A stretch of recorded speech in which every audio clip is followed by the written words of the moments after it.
ना, कौन डिसाइड करेगा? ये हम डिसाइड करेंगे हमें किस बात पर दुखी होना है। तो यही भगवान श्री कृष्ण अर्जुन को बोल रहे हैं कि तुम पांडित्यपूर्ण वचन करते हुए उनके लिए शोक कर रहे हो जो शोक करने योग्य नहीं है। जो विद्वान होते हैं वो ना तो जीवित के लिए गत अगत जो हैं और जो चले गए हैं। संस्कृत के श्लोक में है एक शब्द गत और अगत। गत होता है जो चले गए और अगत है जो नहीं गए। जो हैं उनके लिए शोक करना और जो चले गए हैं उनके लिए शोक करना ये ठीक नहीं है। भगवान अर्जुन को ये समझाने की कोशिश कर रहे हैं। इसके बाद के कुछ श्लोकों में 29 नंबर श्लोक तक भगवान श्री कृष्ण अर्जुन को इन्हीं चीजों के बारे में बताते हैं, आत्मा और परमात्मा के बारे में बताते हैं। हम भी इसे समझने की कोशिश करेंगे। ऐसा कभी नहीं हुआ है कि मैं ना रहा हूं, 12वां श्लोक है। ऐसा कभी नहीं हुआ है कि मैं ना रहा हूं या तुम ना रहे हो अथवा ये समस्त राजा ना रहे हो, और ना ऐसा है कि भविष्य में हम लोग नहीं रहेंगे। ये बहुत गहरा श्लोक है। इसे हम समझने के लिए इसमें चौथा अध्याय में जब हम 5वें नंबर के श्लोक में आएंगे तो मैं आपको याद दिलाऊंगा कि इसको और ज्यादा एलेबोरेट भगवान ने किया है।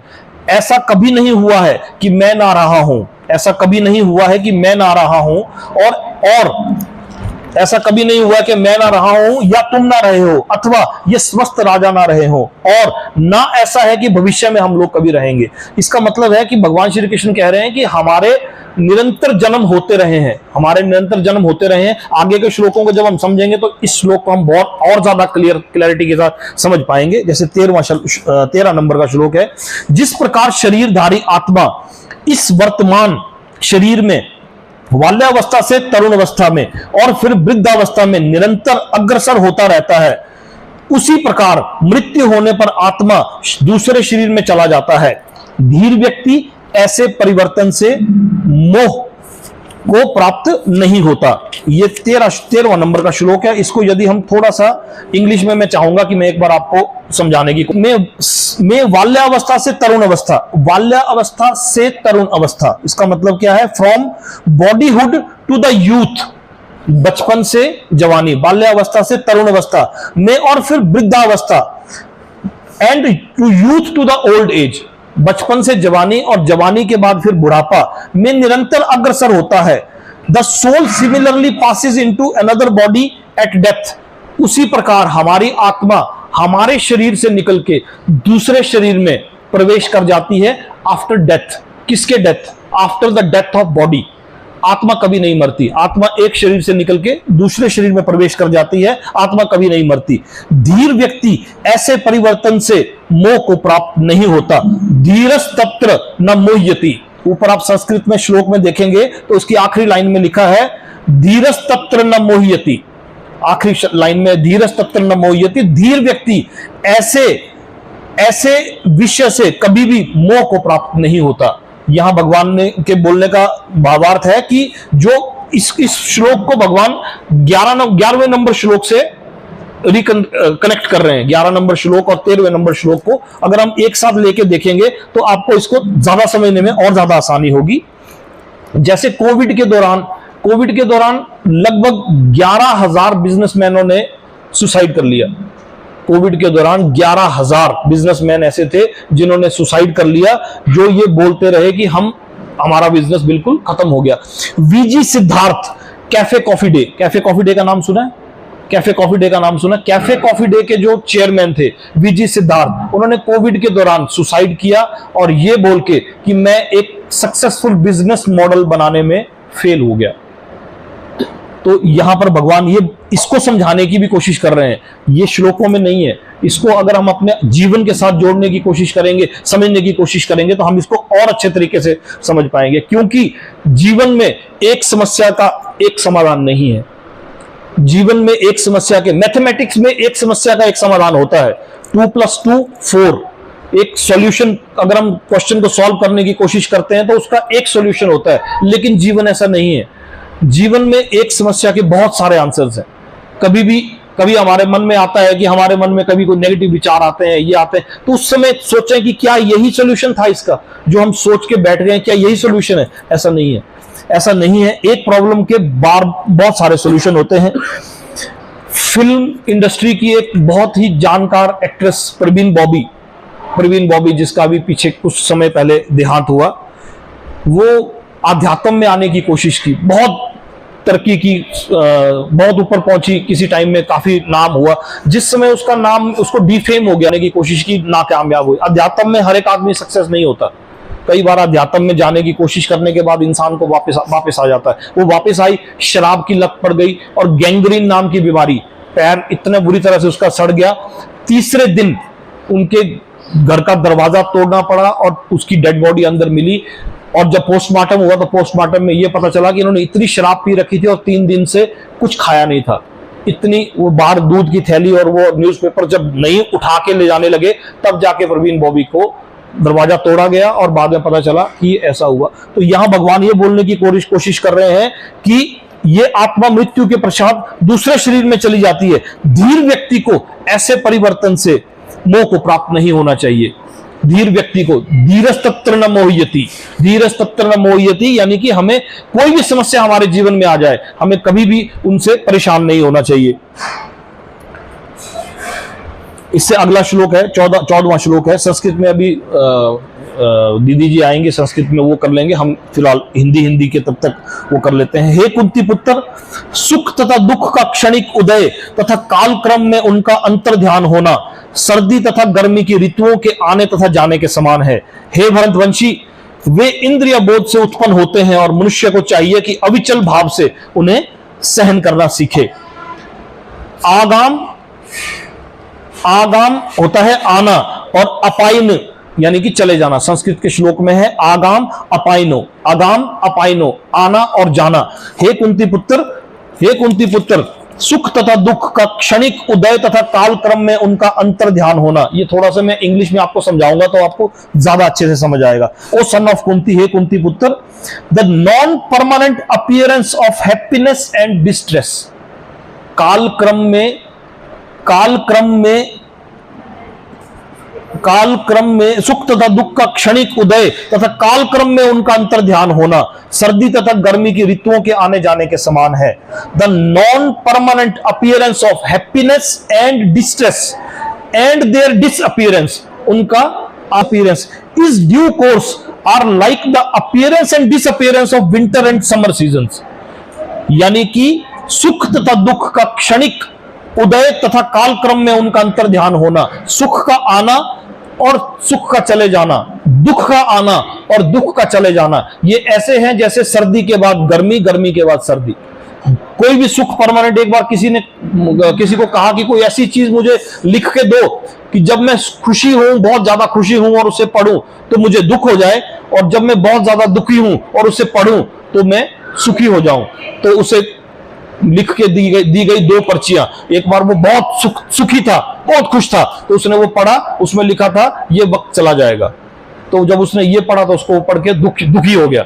जब एक बार वो बहुत दुखी हो गया तब उसने वो दूसरी पर्ची निकाली, उसमें लिखा था ये वक्त भी चला जाएगा। तो यहां भगवान ये बताने की कोशिश कर रहे हैं कि सुख तथा दुख का क्षणिक उदय तथा काल क्रम में उनका अंतर ध्यान होना सर्दी तथा गर्मी की ऋतुओं के आने जाने के समान है। हे भरतवंशी, वे इंद्रिय बोध से उत्पन्न होते हैं और मनुष्य को चाहिए कि अविचल भाव से उनको सहन करना सीखे। The non permanent appearance of happiness and distress, खुशी और दुख, happiness and distress, and their disappearance, और उनका चले जाना, इन ड्यू कोर्स, काल क्रम में, are like the appearance and disappearance of winter and summer. ये ऐसा है जैसे गर्मी और सर्दी का आना जाना सीजन्स के हिसाब से। They arise from sense perception, वे इंद्रिय बोध से उत्पन्न होते हैं। They arise from sense perception. O scion of Bharata, हे भरतवंशी, and one must learn to tolerate them without being disturbed. मनुष्य को चाहिए कि अविचल भाव से उनको सहन करना सीखे। क्या मतलब हुआ? One must learn to tolerate them without being disturbed. हर एक इंसान को उसे सहने की कोशिश करनी चाहिए। हाय गर्मी, हाय गर्मी, हाय गर्मी, बड़ी बड़ी गर्मी है, बड़ी बड़ी गर्मी है। क्या होगा बहुत गर्मी गर्मी बोलने से? गर्मी खत्म नहीं हो जाएगी। यदि हम उसमें परेशान होने के बजाय अपने दूसरे काम पर बहुत सर्दी बहुत सर्दी बहुत सर्दी, हमारे बोलने से क्या होगा? वो सर्दी खत्म नहीं हो जाएगी। यहां भगवान उसे बताने की कोशिश कर रहे हैं। वे इंद्रिय बोध से उत्पन्न होते हैं। इंद्रिय बोध क्या है? 5 इंद्रियों के बारे में अभी आगे वर्णन आएगा। वो इंद्रिय बोध से उत्पन्न होते हैं और उनकी वजह से, और मनुष्य को चाहिए कि उन्हें टॉलरेट करना सीखे, इंसान को टॉलरेट करना उन्हें सीखना चाहिए। उदय में और उनका कालक्रम, सुख तथा दुख। सुख हुआ पहले अध्याय में, दुर्योधन माइंडसेट क्या था? देखो मेरी सेना, देखो मेरी सेना, बोला था ना दुर्योधन ने, देखो मेरी सेना, वो था सुख। बहुत खुशी में रैप होके नहीं आते, कुछ गिफ्ट्स हमारे लाइफ में ट्रेजेडी के रूप में भी आते हैं। तो यहां भगवान कह रहे हैं कि उनको सहने की कोशिश करो, उन्हें सीखने, उन्हें समझो। They arise from the sense perception, O scion of Bharata, and one must learn to tolerate them without being disturb. उन्हें परेशान हुए बिना समझने की कोशिश करो, उन्हें सोचने की, उन्हें बर्दाश्त करने की कोशिश करो। ये भगवान उसे बताने की कोशिश कर रहे हैं 14वें श्लोक में। इसके बाद अगले श्लोक में बोलते हैं, हे पुरुष श्रेष्ठ। यहां भगवान अर्जुन को पुरुष श्रेष्ठ के नाम से बोल रहे हैं। ओ बेस्ट अमंग मैन, पुरुष श्रेष्ठ का मतलब है ओ बेस्ट अमंग मैन, जो पुरुष सुख तथा दुख से विचलित नहीं होता। A person who is not disturbed by happiness and distress, जो पुरुष सुख तथा दुख में विचलित नहीं होता और जो इन दोनों में समभाव रखता है। A person who is not disturbed by happiness and distress and is steady in both is certainly eligible for liberation.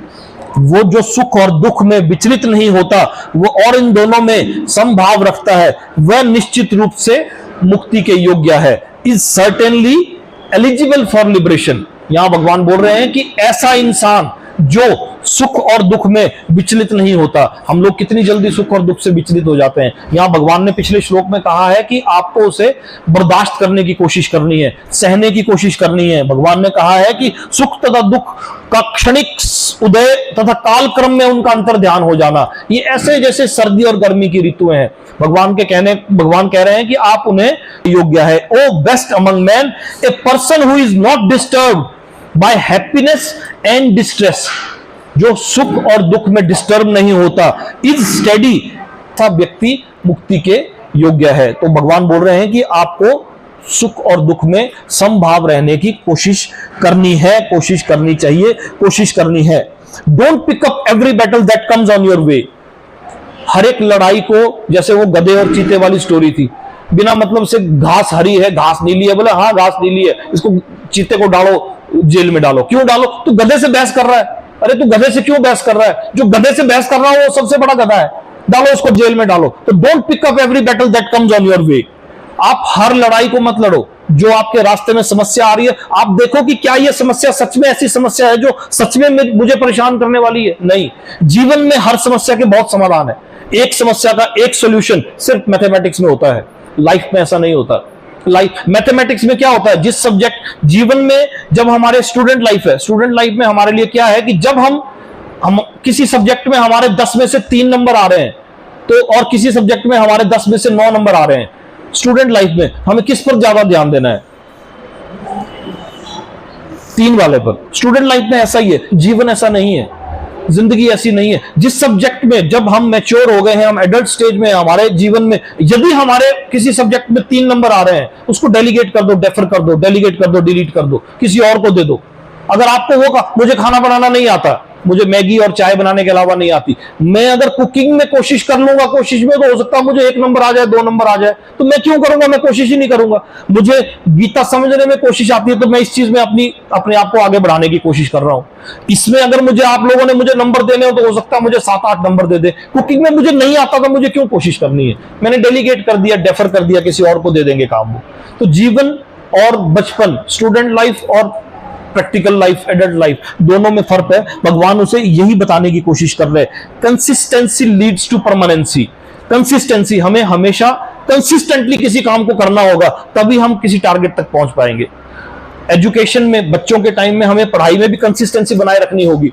पहले दिन से ही यदि हम अपनी कंसिस्टेंटली अपने काम को करते रहें, स्टडी को करते रहें, तो हम आगे बढ़ेंगे, आगे बढ़ते रहेंगे। यही भगवान इन श्लोकों में, कुछ 5, 6, 7 श्लोक है जिनको हम इकट्ठे अगर समझेंगे। होंडा कंपनी का जो चेयरमैन था, सोइचिस्तो होंडा, उसका नाम था सोइचितो होंडा, जिसने होंडा कंपनी का शुरुआत की जापान में। आपको पता है अमेरिका ने जापान के ऊपर हिरोशिमा नागासाकी में बम ब्लास्ट हुए, ये मेरे ख्याल से आज से लगभग 1870 में हुए या पता नहीं 19 में कब हुए, ये 2 बम ब्लास्ट हुए। उस समय दोनों, जब हिरोशिमा पर और नागासाकी पर जब बम ब्लास्ट किए गए, उस समय इस सोइचितो होंडा की फैक्ट्री के ऊपर दोनों बार कोइंसिडेंटली ऐसा हुआ कि बम गिरे। दोनों बार सोइचितो होंडा ने अपनी फैक्ट्री को फिर से एस्टेब्लिश किया।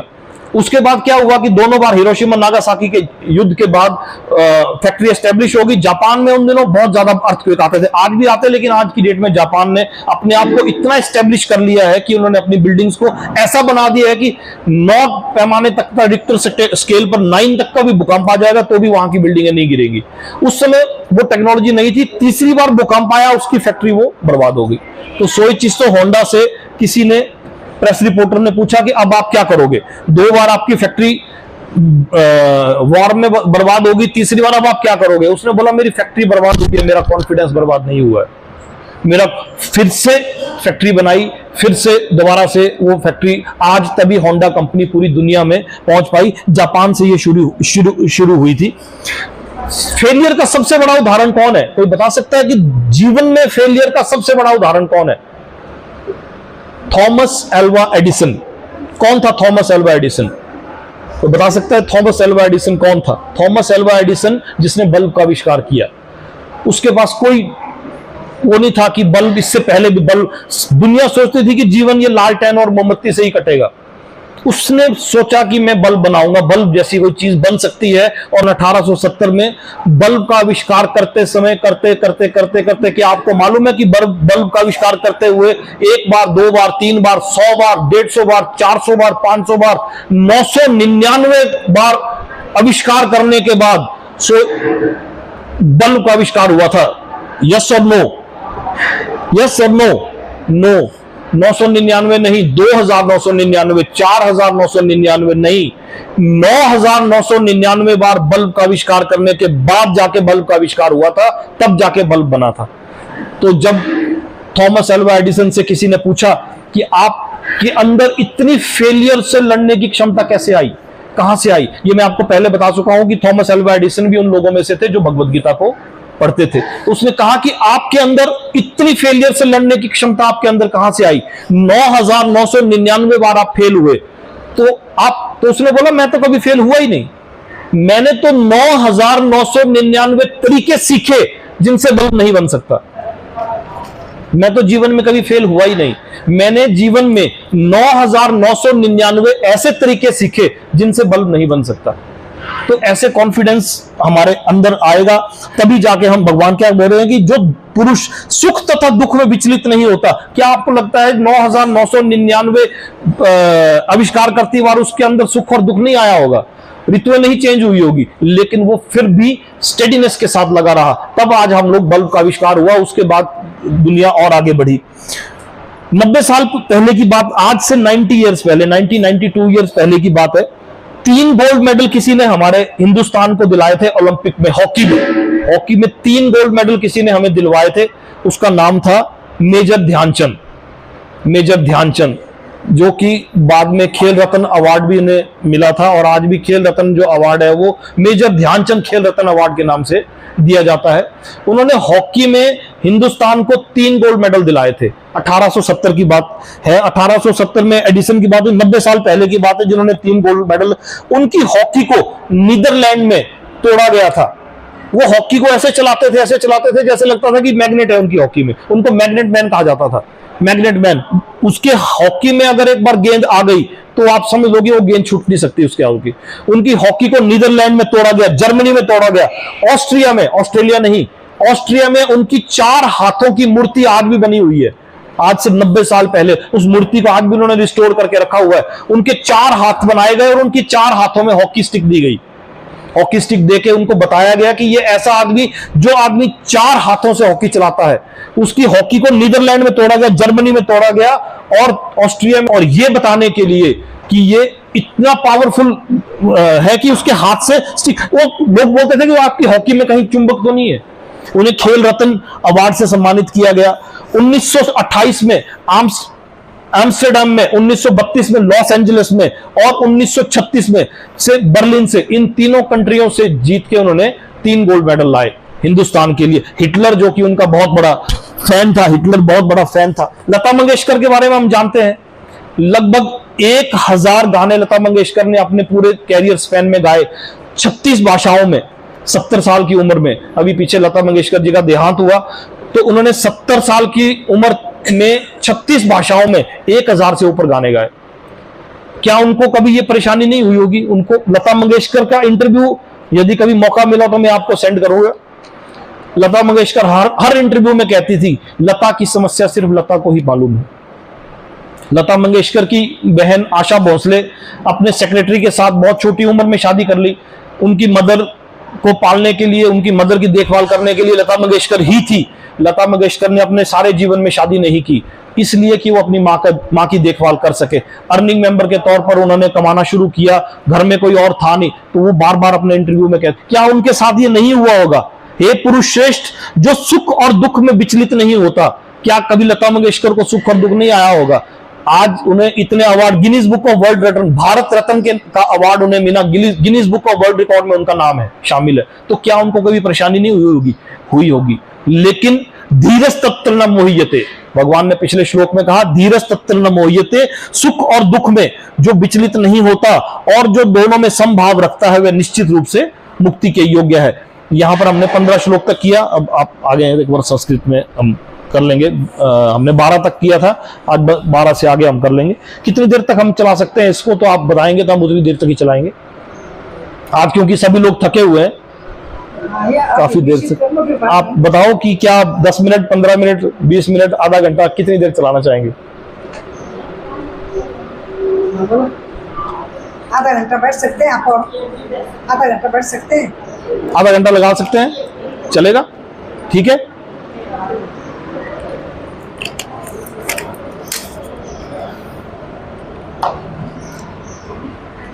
एक और सजेशन आया है, हाँ जी, हाँ जी, कि बच्चों को क्योंकि जो डीप थिंकिंग है और तो है जी, अगर ये बच्चों को भेजे में उत्तर नहीं रहा शायद, हाँ हाँ, ये लगाएंगे, ये लगाना तो तब ऐसे आएगी आवाज नहीं आएगी।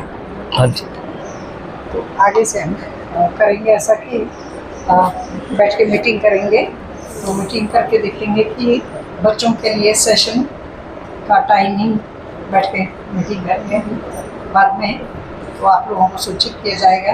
क्योंकि कुछ लोगों का सजेशन है कि छोटे बच्चे जो हैं उनको सिर्फ 12वां अध्याय जो भक्ति योग है उसको करके एक 2 श्लोक उनको करवाए जाए, उनका उच्चारण भी बीच में दे रहा।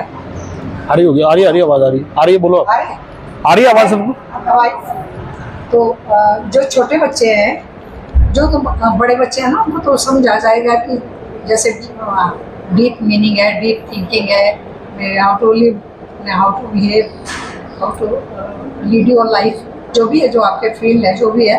लेकिन जो छोटे बच्चे हैं उनको पहले थोड़ा सा संस्कृत का भक्ति योग का श्लोक किए जाए बोलते हैं कि, तो उसके बारे में ऋषि बैठ के विचार विमर्श करेंगे, बिल्कुल करेंगे। हाँ जी, कि भाई छोटे बच्चे बोर ना हो, ये ना हो कि जो हम बोल रहे वो ऊपर से निकल जाए, सही है। तो फिर वो हमारा कोई ना उनके बैठने का फायदा तो ना हमारे बोलने का फायदा। हमारा पर्पस ये है जी, एक मिनट, हमारा पर्पस ये है कि जो हम इसको नहीं, हमारा पर्पस ये है कि हम जो कोशिश कर रहे हैं बताने की वो आप लोगों को समझ आए, चाहे वो किसी भी तरह से समझ आए, चाहे वो किसी भी तरह। ये जो प्रैक्टिकल एग्जांपल्स ये बीच में दिए जा रहे हैं, ये तो बीच में जो प्रैक्टिकल एग्जांपल दिए जा रहे हैं, स अमृतत्व कल्पते, ये श्लोक में आता है, स अमृतत्वाय कल्पते। हमने जिन लोगों के एग्जांपल दिए वो आज भी अमर हैं, आज भी हम उन लोगों को याद कर रहे हैं, इसीलिए एग्जांपल दिए गए। भगवान ने कहा कि सुख दुख में तुम विचलित नहीं होता, वही अमर होता है, वही अमर होता है, वही अमृत तत्व को प्राप्त होता है। उसमें ऐसा नहीं कि जैसे कोई अलौकिक बात करनी, कोई डिवाइन कोई बात करनी हो, तो डिवाइन बात को समझने के लिए एग्जाम्पल, जो एग्जाम्पल है वो हमको लौकिक देखने पड़ते हैं सामने के, जो जैसे जिंदा लोगों के, गए लोगों के, जो हमने देखे हैं, जो गए, जो वैसा जीवन जी के गए, तो इसलिए ऐसे लोगों का एग्जाम्पल देके वो चीज़ दिमाग में उतरती है। तो इसलिए अभी उसके बारे में हम विचार विमर्श करेंगे, या तो छोटे बच्चों की क्लासेस का थोड़े टाइमिंग कर लेंगे। हम ऐसा कर सकते हैं कि जैसे गीता जी को श्लोक पढ़ा दिए तो बड़े लोगों को आपने ठीक से समझा जी। दिया, तो जो छोटे बच्चे हैं उनको 10-15 मिनट लगा के 1-2 श्लोक करवा दिए। वो कर लेंगे, डिस्कस कर हाँ, लेंगे, वो वो कर लेंगे डिस्कस, आपस में डिस्कस करके कर लेंगे उसका। ठीक है। बोलिए सतगुरुदेव भगवान की जय। गीता माता की जय। जय। सच्चिदानंद भगवान की जय। आनंद कंद वृंदावन बिहारी लाल की जय। 12 तक किए थे ना? 12 तक किए थे जी। देहिनोऽस्मिन् यथा देहे देहिनो अस्मिन् यथा देहे कौमारं यौवनं जरा कौमारम यौवनम जरा तथा देहांतर प्राप्तिर तथा देहांतर प्राप्तिर धीरस्तत्र न मुह्यति। धीरस्तत्र न मुह्यति। मात्रा स्पर्शास्तु कौन्तेय मात्रा स्पर्शातु कौन्तेय शीतोष्ण सुख दुःखदा। शीतोष्ण 70 पेज नंबर है, 70-71। आगमापायिनो नित्या आगमपायिनो इत्य सांस्थितिक्षस्व भारत। कांसितिक्षस्व भारत। यं हि न व्यथयन्त्येते 72 नंबर पेज। पुरुषं पुरुषर्षभ पुरुषम पुरुषर्षभ समदुःख सुखं धीरं समा सुखम सुखम धीरम सोमृतत्वाय कल्पते। सो अमृतत्वाय कल्पते। नासतो विद्यते भावो न असतो विद्यते भावो न भावो विद्यते सतः। न भावो विद्यते सतः। उभयोरपि दृष्टोऽन्तस् अपियो दृष्ट्यत्यन्तस् वन तक उभयोरपि दृष्टोऽस्त्वस्वं यो दृश्यत्यन्तस् सन् योस्तत्त्वदर्शिभिः भूसत्व तत्वदर्शिभिः। अविनाशी तु तद्विद्धि अविनाशी तु तत्विद्धि येन सर्वमिदं ततं। येन सर्वम् इदं ततं। विनाशमव्ययस्यस्य विनाशम् अव्ययस्य न कश्चित् कर्तुमर्हति। न कश्चित् तु कर्तति। अन्तवन्त इमे देहा अन्तवन्ते इमेव हा नित्यस्योक्ता शरीरिणः। नित्यस्योक्ता शरीरिणः। अनाशिनो प्रमेयस्य अनाशिनो अप्रेमस्य तस्माद् युध्यस्व भारत। तस्माद् युद्धस्य भारत। य एनं वेत्ति हन्तारम् य एनमेति वन्तारम् यश्चैनं मन्यते हतम्। यश्च हि न मन्यते हतम्। उभौ तौ न विजानीतो उभौ तौ न विजानीत। नायं हन्ति न हन्यते न अयं हन्ति न हन्यते। न जायते म्रियते वा कदाचित् न जायते म्रियते न कदाचित्। नायं भूत्वा भविता वा न भूयः। न अयं भूत्वा भविता वा न भूयः। अजो नित्य शाश्वतोऽयं पुराणो अजो नित्य शाश्वतम् अयं पुराणो न हन्यते हन्यमाने शरीरे। न हन्यते हन्यमाने शरीरे। वेदाविनाशिनं नित्यं वेदाविनाशिनं नित्यं य एनमजमव्ययम्। या एन अजमव्ययम्। कथं स पुरुषः पार्थ कथं स पुरुष पार्थ कं घातयति हन्तिकम्। कं यागान्ति अन्त्यं। वासांसि जीर्णानि यथा विहाय वासांसि जीर्णानि यथा विहाय नवानि गृह्णाति नरोपराणि। नवानि गृहाति नरो अप्राणि। तथा शरीराणि विहाय जीर्णा तथा शरीराणि विहाय जीर्ण अन्यानि संयाति नवानि देहि। अन्यानि संयन्तान्नवानि देहि। नैनं छिन्दन्ति शस्त्राणि नैनम छिंदम ही शस्त्राणि नैनं दहति पावकः नैनम दहति पावका न चैनं वेदयन्त्यापो न चैनं के दयालो न शोषयति मारुतः न शोषयति मारुता अचेत्योऽयमदायोय अजेत्यो वयम नद्यायो य मक्लेद्यो शोष्य एव च नित्य सर्वगतस्थाणु नित्य सर्वगत स्थाणु प्रचलोऽयं सनातनः अचलो अयम सनातना। बोले गीता माता जय।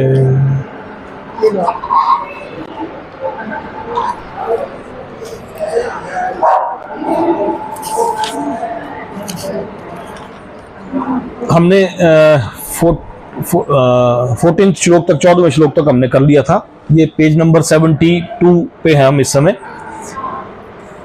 14वें श्लोक को मैं एक बार फिर से रिपीट करूंगा। हे पुरुष श्रेष्ठ, जो पुरुष सुख तथा दुख में विचलित नहीं होता।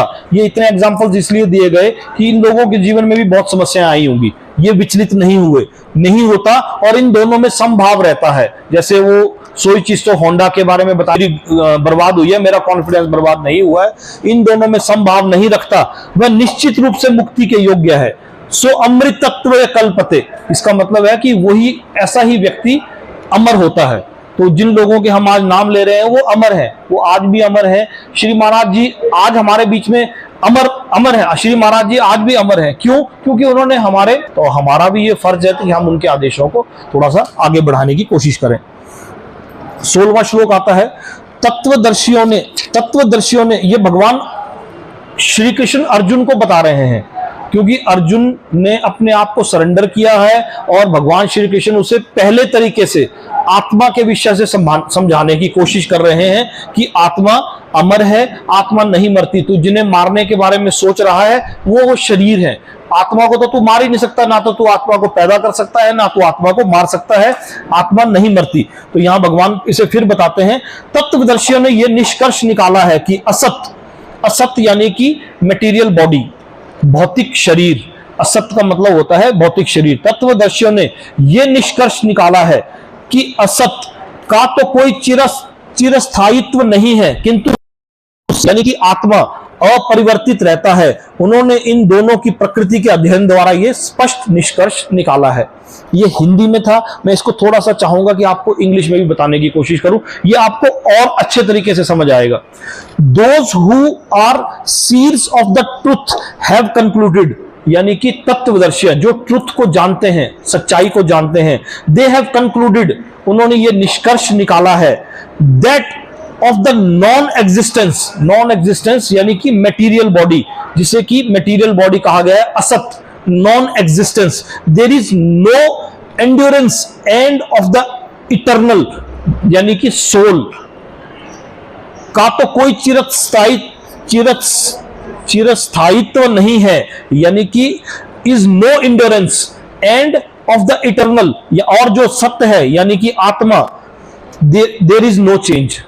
शरीर का तो कोई स्टेबल नहीं है और आत्मा जो है there is no change. They have concluded by studying the nature of both. तत्वदर्शियों ने यानी कि जो दार्शनिक है, उन्होंने कंक्लूजन को निकाला है कि आत्मा अपरिवर्तित रहता है और शरीर जो है वो असत है, वो मिटेगा। इसका ये थोड़ा सा ये मतलब निकलता है। इसके बाद 17 श्लोक जो है, जो हिंदी में है जो है, जो सारे शरीर में व्याप्त है उसे ही तुम अविनाशी समझो। इस अव्यय आत्मा को नष्ट करने में कोई भी समर्थ नहीं है। ये इस श्लोक का मतलब है। इसको इंग्लिश में अगर हम लेंगे, जो सारे शरीर में व्याप्त है, that which pervades the entire body, जो सारे शरीर में पर्याप्त है, that which pervades to the entire body, you should know, उसे तुम अविनाशी समझो। You should know to be indestructible. अविनाशी मतलब होता है इनडिस्ट्रक्टेबल, जिसे कि नष्ट नहीं किया जा सकता, जो सारे शरीर में व्याप्त है। कौन है सारे शरीर में व्याप्त? आत्मा। भगवान श्री कृष्ण कह रहे हैं कि जो सारे शरीर में व्याप्त है उसे तुम अविनाशी समझो, इनडिस्ट्रक्टेबल समझो। No one is able to destroy that imperishable soul. उस अव्यक्त आत्मा को नष्ट करने में कोई भी समर्थ नहीं है। No one is able to destroy that imperishable soul. उस आत्मा को कोई भी नष्ट नहीं कर सकता। यह भगवान अर्जुन को क्यों समझाने की कोशिश कर रहे हैं? अर्जुन ने बोला कि मैं अगर इनका वध करूंगा तो मुझे पाप लगेगा, तो यहां भगवान उसे समझाने की कोशिश कर रहे हैं अर्जुन के उस सवाल को कि यदि तुम इनका वध करते हो, तुम इनके शरीर का वध करोगे, आत्मा को तुम नहीं मार सकते। ना तुम आत्मा को पैदा कर सकते हो, ना तुम आत्मा को मार सकते हो। तो जब जिस चीज को तुम पैदा ही नहीं कर सकते हो, उसे मारने का तुम्हें शौक क्यों? उसे मारने का शौक क्यों? अर्जुन के इस सवाल का जवाब भगवान श्री कृष्ण आत्मा और परमात्मा के भेद को समझाते हुए बताने की कोशिश कर रहे हैं। That which pervades the entire body you should know to be indestructible.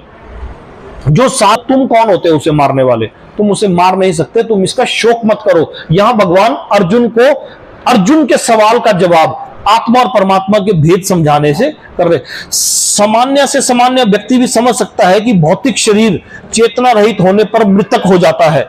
हर एक इंसान को यह पता है कि भौतिक शरीर जो है चेतना रहित होने पर, यानी कि जब शरीर चेतना रहित होने पर मृतक हो जाता है और शरीर में इस चेतना को किसी भी भौतिक उपचार से वापस नहीं लाया जा सकता। यह हर एक इंसान को पता है। हम 17 श्लोक में है, जो सारे शरीर में व्याप्त है उसे तुम अविनाशी समझो। That which pervades the entire body you should know to be indestructible. No one is able to destroy that imperishable soul. उस अव्यय आत्मा को नष्ट कोई भी नहीं कर सकता। इसके थोड़े से तात्पर्य में यदि हम जाएंगे तो उसमें है कि यदि बाल के आत्मा के साइज के बारे में इसमें तात्पर्य में थोड़ा सा दिया गया कि आत्मा का साइज क्या है, आत्मा का साइज क्या है और आत्मा कहां रहती है, इसके बारे में थोड़े तात्पर्य में है। यदि बाल के एक हमारे शरीर के सिर के या किसी शरीर के बाल के अग्रिम भाग को, सबसे लास्ट उसके पोर्शन को 100 भागों में विभाजित किया जाए और फिर इनमें से प्रत्येक भाग को 100 भागों में विभाजित किया जाए, तो इस तरह के प्रत्येक भाग का माप आत्मा का परिमाप है। यानी कि when the upper point of a hair is divided into 100 parts, बाल का सबसे लास्ट कोने को लेके इसको 100 भागों में डिवाइड किया जाए, 100 parts, and again each of such part, उस 100 पार्टों में से किसी एक पार्ट को उठा के again each part is further divided into 100 parts. उस पार्ट के किसी एक हिस्से को लेके फिर उसको 100 भागों में डिवाइड किया जाए। Each such part is the measurement of the dimension of the spirit soul. वो इस तरह के प्रत्येक भाग का माप आत्मा की परिभाषा है। यह किसमें दिया गया है? यह परिभाषा मुंडक उपनिषद नाम का एक शास्त्र है, उसके अनुसार ये अणु आत्मा प्रत्येक जीव के हृदय में स्थित है। आत्मा कहां रहती है हमारे शरीर में? मुंडक उपनिषद एक शास्त्र है, उसमें दिया गया है कि हमारे शरीर में आत्मा कहां रहती है। ये जब आप इसके तात्पर्य को पढ़ोगे तो ये जो मैं बोल रहा हूं इसमें है। ये आप जब इसके तात्पर्य को, जब इस श्लोक के 17 श्लोक का जो तात्पर्य है, 2 पेजों का जो तात्पर्य दिया गया है, इसको जब यदि आप पढ़ोगे तो इसमें लिखा हुआ आएगा मुंडक उपनिषद। मुंडक उपनिषद के कौन से श्लोक में है, कौन से श्लोक में यह बताया गया है कि ये अणु आत्मा प्रत्येक जीव के हृदय में स्थित है। आत्मा कहां रहती है? आत्मा शरीर के में हृदय में स्थित रहती है। और चूंकि भौतिक विनाशी इस अणु आत्मा का माप सकने में असमर्थ है, भौतिक विज्ञानी, ये आत्मा प्रत्येक जीव के हृदय में स्थित है। It is measured as one and because atomic soul is in the Mundak Upanishad. This atomic soul is situated in the heart of every living entity. हर एक इंसान के हृदय में, हर एक जीव के हृदय में ये आत्मा जो स्थित है। And because the measurement of the atomic soul is beyond the power of appreciation of the material scientist. ये आत्मा इतनी छोटी है कि इसकी परिभाषा कोई भी साइंटिस्ट नहीं कर पाया, कि आत्मा को आज तक देख नहीं पाया कोई आत्मा, क्योंकि इसका भाग इतना छोटा है कि आत्मा को कोई आज तक कोई भी साइंटिस्ट भी इस आत्मा को की मेजरमेंट नहीं कर पाया और देख नहीं पाया। Some of them assert foolishly that there is no soul, और उनमें से कुछ साइंटिस्ट ये बोलते हैं कि आत्मा कुछ नहीं होती। But medical science accepts the importance of the red corpuscles, लाल रक्त कण फेफड़ों में ऑक्सीजन ले जाते हैं और वे आत्मा से ही शरीर में शक्ति प्रदान करते हैं। व्यष्टि आत्मा तो निस्संदेह परमात्मा के साथ हृदय में है और इसलिए शारीरिक गतियों की सारी शक्ति शरीर में इसी भाग से उद्भूत है। मुंडक उपनिषद के अनुसार ये अणु आत्मा प्रत्येक जीव के हृदय में स्थित है। मुंडक उपनिषद में बताया गया कि आत्मा जीव के कहां स्थित करती है? हृदय में स्थित करती है। क्योंकि भौतिक विज्ञानी इस अणु आत्मा का माप करने में असमर्थ है, साइंटिस्ट जो है इस आत्मा का साइज इतना छोटा साइज है कि उसको देखने में असमर्थ है, अतः उनमें से कुछ ये अनुभव करते हैं कि आत्मा है ही नहीं। कुछ साइंटिस्ट ऐसा भी बोलते हैं कि आत्मा नहीं है। व्यशिष्ट आत्मा तो निस्संदेह आत्मा परमात्मा के साथ हृदय में है और इसलिए शारीरिक गतियों की सारी शक्ति शरीर के इसी भाग से उद्भूत है। यहां भगवान क्या बताने की कोशिश कर रहे हैं कि हमारे शरीर में आत्मा है। जब हमारी आत्मा बोलते हैं किसी को हार्ट अटैक आ गया, कभी आपने किसी को सुना कि ये इंसान मर गया और उसका दिल धड़क रहा है? कभी ऐसा हुआ? इंसान तभी मरता है जब उसका हृदय की गति रुकती है। हृदय काम कर रहा है, वो ब्लड को हमारे शरीर के दूसरे भागों में पहुंचा रहा है। इस बात को तो साइंटिस्ट और बड़े बड़े डॉक्टर मान रहे हैं कि हृदय पंपिंग के साथ हमारे शरीर के हर एक भाग में ब्लड जा रहा है। लेकिन उस हृदय पंप कैसे कर रहा है? कौन हृदय को चला रहा है? इस बात का जवाब किसी साइंटिस्ट के पास नहीं है। दिल को कौन धड़का रहा है? ये तो सबको पता है कि दिल धड़क रहा है, हम शरीर में अन्न ले रहे हैं, उसके बाद दिल धड़क रहा है और वो पूरी बॉडी में हमारे खून को प्रवाह कर रहा है। उस दिल को कौन धड़का रहा है? इस बात का जवाब किसी साइंटिस्ट के पास नहीं है। तो उस दिल को धड़का रही है वो आत्मा। जब वो आत्मा हमारे शरीर से निकल जाती है, दिल का धड़कना बंद हो जाता है। हमारे शरीर से नहीं, किसी भी जीव के शरीर से। हर जीव के शरीर में हृदय है। कोई भी जो जीव है उसके शरीर में हृदय है और उसके हृदय में वो आत्मा वास करती है। और जब वो आत्मा हमारे शरीर से निकल जाती है, दिल का धड़कना बंद हो जाता है, तब वो बोलते हैं कि हार्ट अटैक हो गया जी, दिल धड़कना बंद हो गया, एक्सीडेंट हो गया। तो जब तक इंसान का दिल धड़क रहा है तब तक वो जीवित है, चाहे उसके शरीर में कई भागों में चोट लगी है। जब इंसान का दिल धड़कना बंद हो गया तब वो आत्मा उसके शरीर से निकल गई और दिल धड़कना बंद हो गया, तब उसका देहांत होता है। But it cannot ascertain that the source of energy of the soul. The medical science, however, does not admit that the heart is the seat of all energy of the soul. अतः जब आत्मा इस स्थान से निकल जाता है तो रक्तोपादक संचालन, जिसे हम फ्यूजन कहते हैं साइंस की भाषा में, फ्यूजन, रक्तोपादक संचालन जो है वो बंद हो जाता है। औषधि विज्ञान लाल रक्त कणों की महत्ता को तो स्वीकार करती है। साइंटिस्ट जो है, मेडिकल साइंस रेड कार्बेसूल्स को तो स्वीकार करती है। क्या बोलते हैं मेडिकल साइंस की भाषा में? मेडिकल साइंस की भाषा में रेड कार्बेसूल्स यानी कि लाल रक्त कण, हिंदी में बोलते हैं लाल रक्त कण। मेडिकल साइंस इस बात को तो स्वीकार करती है, लाल रक्त कणों की महत्ता को तो स्वीकार करता है, किंतु वह निश्चित यह नहीं कर पाता कि शक्ति का स्रोत आत्मा है। जो भी हो, औषधि विज्ञान यह स्वीकार करता है कि शरीर की सारी शक्तियों का उद्गम स्थल जो है हृदय है। साइंटिस्ट, मेडिकल साइंस इस बात को तो एक्सेप्ट करती है कि शरीर जो हमारा चल रहा है वो हार्ट की वजह से ही चल रहा है, जो भी हो। लेकिन हार्ट को कौन चला रहा है? वहां जाके साइंटिस्ट फेल हो जाते हैं। हार्ट को चला रही है वो आत्मा जो कि परमात्मा ने हमारे शरीर में डाली हुई है। वो आत्मा ना कभी मरती है ना पैदा होती है, हमारा शरीर पैदा होता है। यही भगवान यहां पर बताने की कोशिश कर रहे हैं। इसके बाद 18वां श्लोक जो है अविनाशी, अप्रमेय तथा शाश्वत जीव के भौतिक शरीर का अंत अवश्यंभावी है, अतः हे भरतवंशी युद्ध करो। ये जब श्लोक मैंने हिंदी में पढ़ा था तो मुझे समझ नहीं आया था। फिर जब मैंने इसको इंग्लिश में पढ़ने की कोशिश की तो ये अच्छे से समझ आया। मैं आपको भी वैसे ही बताने की कोशिश करूंगा। अविनाशी, 18वां ही है ना जी? हाँ जी। अविनाशी, अप्रमेय तथा शाश्वत जीव के भौतिक शरीर का अंत अवश्यंभावी है, अतः हे भरतवंशी युद्ध करो। The material body of the indestructible, immeasurable and eternal living entity is sure to come to an end.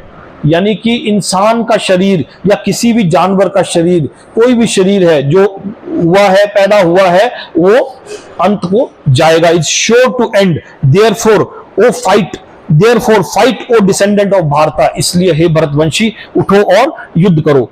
अप्रमेय तथा शाश्वत जीव के भौतिक शरीर का अंत अवश्यम्भावी है। इसके तात्पर्य को यदि हम थोड़ा सा समझे, उसमें आता है, तात्पर्य में है, पहली लाइन से यह, भौतिक शरीर स्वभाव से नाशवान है, यह तत्क्षण नष्ट हो सकता है और 100 वर्ष बाद भी।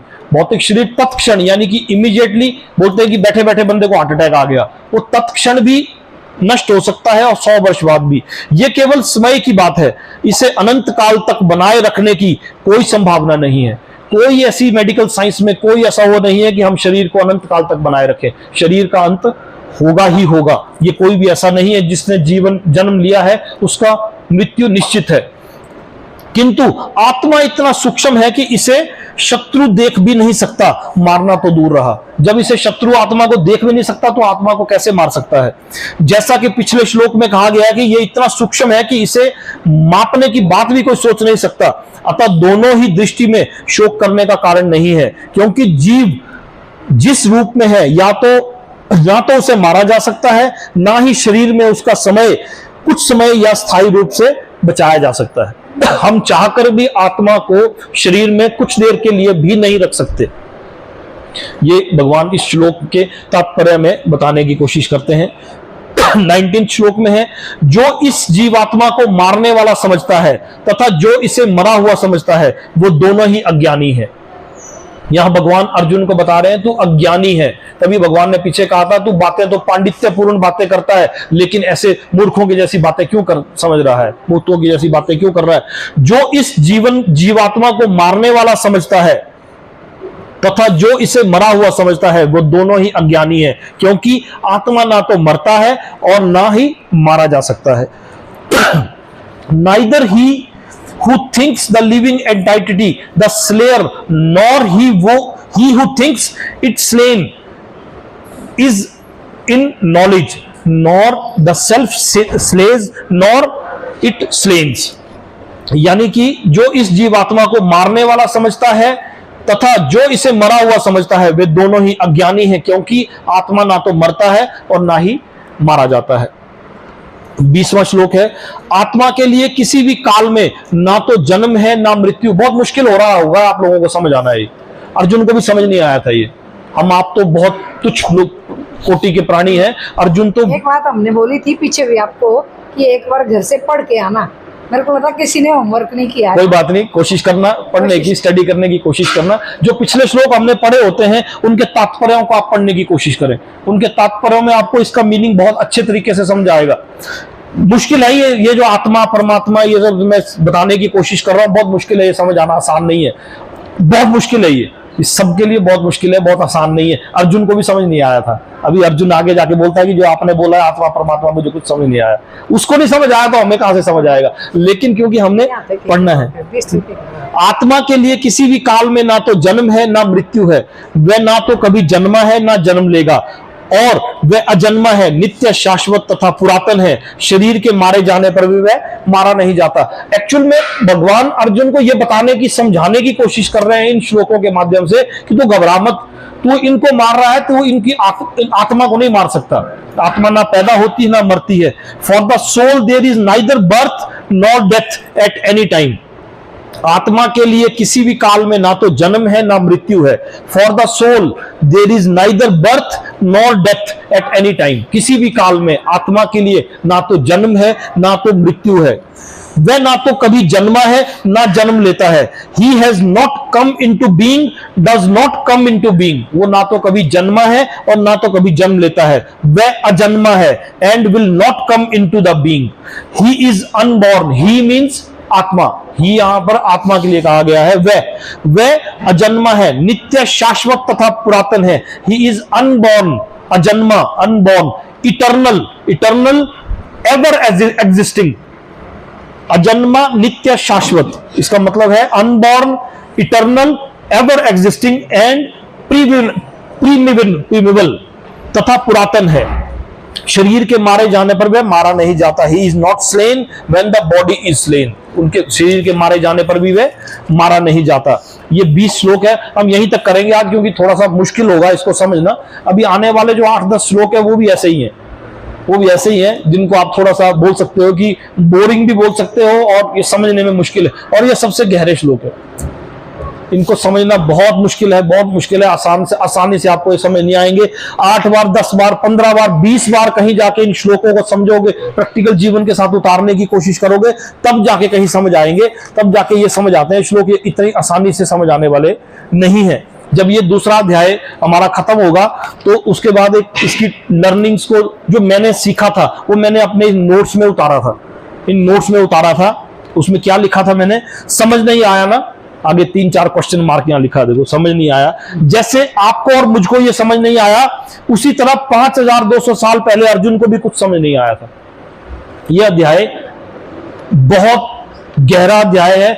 यह अध्याय गीता का सार है, इसमें पूरी गीता है। भगवत गीता पूरी की पूरी दूसरे अध्याय में है, लेकिन क्योंकि ना तो अर्जुन को समझ आई ना हमें समझ आई, भगवान ने इन श्लोकों को बहुत ज्यादा एलेबोरेट करके आगे पूरी गीता में समझाया है। आने वाले 18 अध्यायों में, आने वाले 16 अध्यायों में दूसरे अध्याय को ही बहुत ज्यादा एलेबोरेट करके समझाया गया है। जैसे मुझे समझ नहीं आया, आपको समझ नहीं आया, उसी तरह 5200 साल पहले अर्जुन को भी कुछ समझ नहीं आया था। भगवत गीता के इस अध्याय में आने वाली पूरी भगवत गीता का सार है, जिसे समझना हमारे लिए तो क्या, अर्जुन के लिए भी असंभव था। इसलिए तो अर्जुन ने अगले अध्याय के पहले श्लोक में ही ऐसा सवाल पूछ डाला था जिसका संदेह आपके और मेरे मन में भी जरूर आया होगा। कौन से अध्याय के पहले श्लोक में, तीसरे अध्याय के पहले श्लोक में अर्जुन ऐसा सवाल पूछता है जो मेरे और आपके मन में इस अध्याय को पढ़ते पढ़ते सवाल आएगा, ये जो दूसरा अध्याय पढ़ने के बाद। और सच तो यह है कि अर्जुन के द्वारा पूछे गए हर सवाल में वो सवाल छुपा हुआ होता है जिसे हम आज भी जानना चाहते हैं। एक एक सवाल यदि हम और आप ध्यान से पढ़ने का और समझने का कोशिश करेंगे तो आपको भी अपने सवाल अर्जुन के द्वारा पूछे हुए नजर आएंगे। यानी कि इस बात को हम ऐसे भी कह सकते हैं कि अर्जुन ने आपके और मेरे मन में उठने वाले सभी सवालों को मेरे और आपके बिहाफ में, मेरे और आपके मन में उठने वाले सभी सवालों को मेरे और आपके बिहाफ में, मेरी तरफ से और आपकी तरफ से 5200 साल पहले ही पूछ डाला है कृष्ण से। और इस भगवत गीता में वो सारे सवाल भी हैं और उन सारे सवालों का जवाब भी है।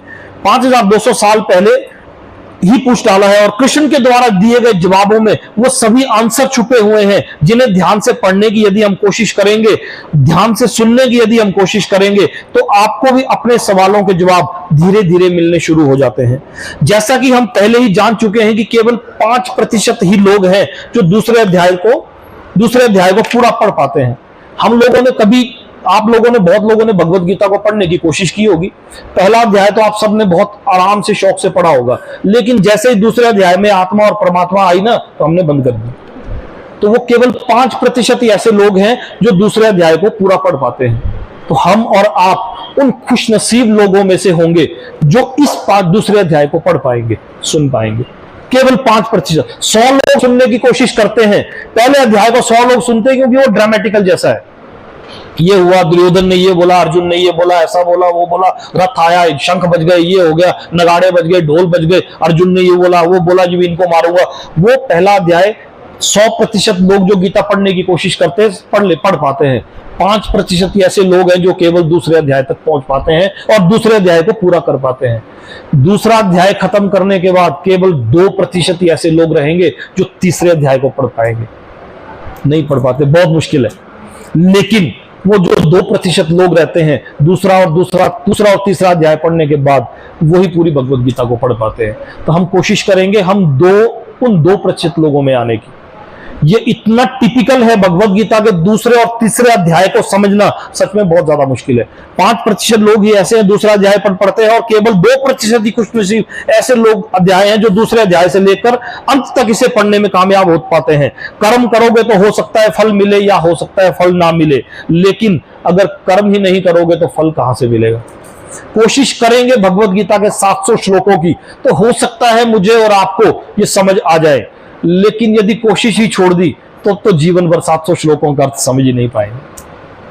तो ये बहुत मुश्किल है, बहुत मुश्किल होगा।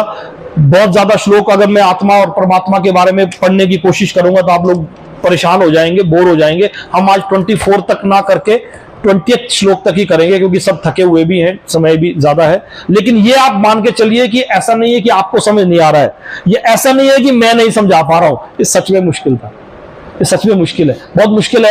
आपको इसको समझना, मेरे लिए तो बहुत मुश्किल था। जब मैंने पहली बार इसको समझने की कोशिश की, मेरे लिए बहुत मुश्किल हुआ। मैंने फिर बहुत सारी गीताओं में सिर्फ दूसरा अध्याय ही पढ़ा कि अगर ये इतना मुश्किल है, इतना मुश्किल है तो क्या मुश्किल है। फिर हिंदी में, इंग्लिश में, एक एक लाइन में उठा के, हिंदी से इंग्लिश में, एक लाइन को हिंदी में, इंग्लिश में, पहले हिंदी की टाइपिंग सीखी।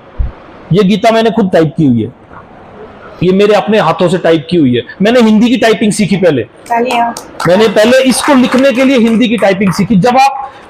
जब मैं एक सांसारिक आदमी होके, एक इंसान होके, बिजनेसमैन होके इसको लिखने और पढ़ने में इतना समय लगा सकता हूं, तो क्या हम लोग सुनने के लिए टाइम नहीं लगा सकते? बहुत कई बार बड़ा हैरानी होती है कि जब इतना लिखने, एक एक शब्द को हिंदी में और एक एक श्लोक को हिंदी में और इंग्लिश में, इस गीता में से 3 गीताएं साथ में और रख के एक एक श्लोक को जब मैं हिंदी और इंग्लिश में लिखने के लिए इतना समय लगा सकता हूं और आप लोगों के साथ बैठ के कोशिश कर रहा हूं कि आप लोगों को समझाने की कोशिश करूं, तो आप कोशिश करें कि इसे समझने के लिए कुछ समय लगाएं। जब मैं इतना समय इसे लिखने और हिंदी और इंग्लिश में, तो आप लोग, तो मैं भी तो एक संसारिक पुरुष हूं। कर्म करोगे तो कर्म करो, फल की इच्छा मत करो। अरे ये भगवत गीता तो ओल्ड एज में शोभा देती है, ये सब गीता वीता पढ़ेंगे तो कहीं हम उनकी तरह सन्यासी ना बन जाएं। तो मैं तो सन्यासी नहीं बना, मैं तो एक सांसारिक पुरुष हूं, बिजनेसमैन हूं, आज भी बिजनेस कर रहा हूं। गीता में सब कुछ है। यदि आप इसमें से बिजनेस निकालना चाहोगे तो आप इसमें से बिजनेस निकाल पाओगे, यदि आप इसमें से एजुकेशन निकालना चाहोगे, अध्यात्म तो इसमें है ही है। लेकिन ये केवल आध्यात्मिक पुस्तक ना होके ये एक ऐसी पुस्तक है जिसमें हमारे और आपके मन में जो भी सवाल है, मैं आपको गारंटी देता हूं भगवत गीता कंप्लीट होने के बाद मेरे और आपके मन में यदि कोई सवाल रहा, मेरे मन के तो सारे डाउट क्लियर हो गए भगवत गीता समझने के बाद, लेकिन आप लोगों के मन में भी जो सवाल हैं वो सारे सवालों का जवाब इन्हीं 700 श्लोकों में है। ये गारंटी है, ये मेरी गारंटी है। अर्जुन ने ऐसे ऐसे सवाल पूछे हैं। तीसरे अध्याय का पहला श्लोक, तीसरे अध्याय के पहले श्लोक में क्या बोलता है अर्जुन? एक बार मैं सिर्फ उस श्लोक को बोलता हूं। इसमें लिखा था हमने कि तीसरे अध्याय के पहले में ही अर्जुन ऐसा श्लोक बोलता है जो कि उसके डाउट, तो अर्जुन पूछता है, हे केशव, हे जनार्दन, यदि आप बुद्धि को सकाम कर्म से श्रेष्ठ समझते हो तो फिर आप मुझे इस घोर युद्ध में क्यों लगाना चाह रहे हो? भगवान उसे बोलता है, आत्मा परमात्मा निष्काम भाव से कर्म करो। जब भगवान दूसरे अध्याय में उसे समझाते हैं तो अर्जुन तीसरे अध्याय में पहले में क्या श्लोक पूछता है, यदि आप बुद्धि को सकाम कर्म से श्रेष्ठ समझते हो तो आप मुझे इस घोर युग में क्यों लगाना चाहते हो? If you think that intelligence is better than fruitive work, यदि आप समझते हो कि intelligence is better than fruitive work, यदि आप समझते हो कि बुद्धि जो है सकाम कर्म से श्रेष्ठ है, then why do you want to engage me in vastly warfare? तो फिर आप मुझे इस घोर युद्ध में क्यों लगाना चाह रहे हो? अर्जुन कंफ्यूज हो गया। My intelligence is bewildered, क्या बोलता है? मेरी बुद्धि चकरा गई है आपके बे मिश्रित, यानी कि अनेका तर्क देने से, अनेक तरह के उपदेश देने से मेरी बुद्धि मोहित हो गई है। अतः कृपा करके निश्चित पूर्वक मुझे बताएं कि इनमें से मेरे लिए सर्वाधिक श्रेष्ठ कर क्या है। यानी कि माई इंटेलिजेंस इज बिविल्डर्ड, अर्जुन बोल रहा है कि मेरी बुद्धि चकरा गई। माई इंटेलिजेंस इज बिविल्डर्ड, मैं कंफ्यूज हो गया और कंफ्यूज हो गया। बाय योर इक्विवोकल इंस्ट्रक्शंस, आपकी तरह तरह की इंस्ट्रक्शन से आपने मुझे आत्मा के बारे में बताया। आप मुझे कभी बोलते हो कर्म करो, कभी आप बोल रहे हो युद्ध करो, कभी आप मुझे बोल रहे हो भक्ति करो। तो आपने ये जो 4 टाइप की जो चीजें मुझे बताई, इससे मैं कंफ्यूज हो गया। अर्जुन बोलता है मैं कंफ्यूज हो गया। बाई इंटेलिजेंस इज बिविल्डर्ड, मेरी बुद्धि चकरा गई। By your equivocal instructions, equivocals means अनेकानेक तर्क, आपने कई तरह के तर्क देने से मेरी बुद्धि चकरा गई। देयरफॉर, इसलिए प्लीज टेल मी डिसिसिवली, कृपया करके मुझे बताएं decisively, which will be most beneficial for me, कि मेरे लिए सर्वाधिक श्रेष्ठकर क्या है, कृपया करके मुझे वो बताएं। आपने मुझे तरह तरह के तर्क दिए, वो तो मुझे समझ नहीं आए। अब अर्जुन फिर सरेंडर कर दिया कि आपने इतने तर्क दिए वो मुझे समझ नहीं आए। जब अर्जुन को समझ नहीं आया, वो तो गुरुकुल में पढ़ा हुआ था, हम लोग तो सांसारिक लोग हैं, हमें कहां से समझ आएगा? तो घबराने की बात नहीं है। दूसरा अध्याय बहुत मुश्किल है समझना, परेशान ना हो। हमारी कोशिश है कि हम आपको समझाने की। अर्जुन को ही समझ नहीं आया, उसने तीसरे अध्याय के पहले श्लोक में बोल दिया कि मेरी बुद्धि चकरा गई। तो हमारी और आपकी भी चकराएगी, घबराने की बात नहीं है। ये आसानी से समझ नहीं आएगा, लेकिन जब ये समझ आएगा उसके भगवान इसके बाद इसके आंसरों को इनका जवाब देंगे। हम इसको समझने की कोशिश करेंगे। तो ये 95% लोगों में हमने नहीं बनना है, उन 5% में भी हमने नहीं बनना है। हमारी कोशिश उन 2% लोगों में होनी चाहिए जो हम इस पूरी भगवत गीता के 700 श्लोकों को समझने की कोशिश करें। ठीक है।